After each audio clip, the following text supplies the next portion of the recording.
जब उनके चरणों में बैठते हो, पूजा वूजा करते हो, जितना भी करते हो, तो कभी भी धन दौलत पैसा रुपया ये सब मांगने की जरूरत नहीं है।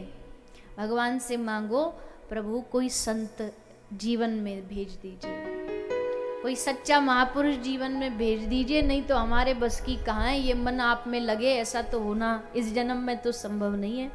तो इसलिए उनसे संतों का कोई मिलन मांगिए, संतों का संग मांगिए, क्योंकि लोहा कितना भी कठोर हो, कितना कितना कठोर होता है लोहा, पर अगर उसको आग की ताप दोगे तो वो भी पिघल जाएगा। मन कितना भी कठोर हो, संत जब उसमें भगवत भक्ति की ताप देते हैं ना, तब ये मन अपने आप पिघल जाता है और फिर वो उसको आकार दे देते हैं, जैसा मन चाहे वैसा बना देते हैं। तो भैया संत ना होते जगत में तो जर मर तो संसार। और संतों की पहचान गलती से भी कपड़ों से मत करना। संतों की पहचान उनके बड़े बड़े आश्रमों से, उनके चेलाओं से मत करना। अच्छा फलाना पैसा वाला नेता इनका चेला है, अच्छा हम भी इनके बन जाते हैं, ऐसे थोड़ी होता है। संतों की पहचान कोई वैभव से नहीं होती, संतों की पहचान कोई बड़े बड़े आश्रमों से नहीं होती है। एक रोटी मांग करके खाने वाला साधु उस स्थिति पर हो सकता है, एक साधारण कपड़ा पहनने वाला एक साधु ऊंची से ऊंची स्थिति पर हो सकता है। संत किसी भी स्थिति स्टेज का नाम नहीं है, संत स्वभाव का नाम है। तो सुखदेव जी महाराज ऐसे संत मिलना राजा परीक्षित के लिए सौभाग्य की बात है।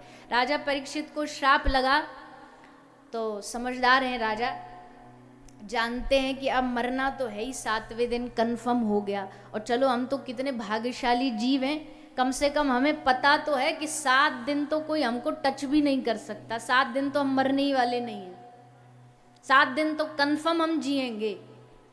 यहाँ किसी को 7 सेकंड की नहीं पता, हमको 7 दिन की पता है। लेकिन अब इस 7 दिन में अगर हम घर परिवार में राजमहल में ही पड़े रहे तो ये जो लोग हैं हमारे साथ वाले रिश्तेदार हैं, ये 7 दिन तो हमारे पूछने में ही बिता देंगे, अरे कैसे श्राप मिला। जैसे कोई किसी को बीमारी नहीं हो जाती तो पूरे घर वाले रिश्तेदार हर बार एक आएगा और हर बार पूरी कहानी पूछेगा। किसी के पाँव में चोट लग जाए, फ्रैक्चर लग जाए तो फिर हॉस्पिटल में आएंगे, बोले राम राम राम कैसे लग गई। फिर उनको पूरी कहानी बतानी पड़ती है कि ऐसे ऐसे हम जा रहे थे रास्ता में और पाँव अटक गया और पैर मुड़ गया। अच्छा, फिर अगर आगे क्या पूछेंगे, दर्द हुआ था। अरे पाँव मुड़ा तो दर्द ही होगा, कोई मजे थोड़ी आएंगे। फिर अलग अलग औषधियां लेके आ जाएंगे, कोई कहेगा वो फलाने उसके पास चले जाओ, वो तंत्र मंत्र बांध के ठीक कर देगा, कोई आयुर्वेदिक बताएगा, कोई होम्योपैथी, कोई एलोपैथी, सब अपने अपने जितने दुनिया के विचार हैं सब ला के वहां रख देंगे। ऐसा कर लो, वैसा कर लो, ये कर लो, वो कर लो।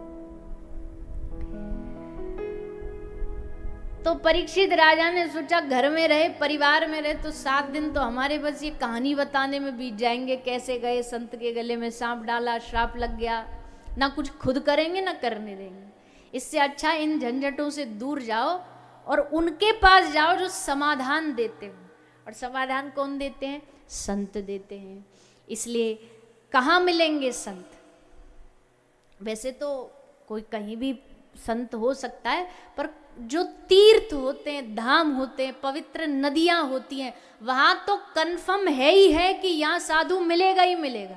गंगा जी के घाट पर मिलेगा ही मिलेगा, यमुना जी के तट पर संत मिलेंगे ही मिलेंगे।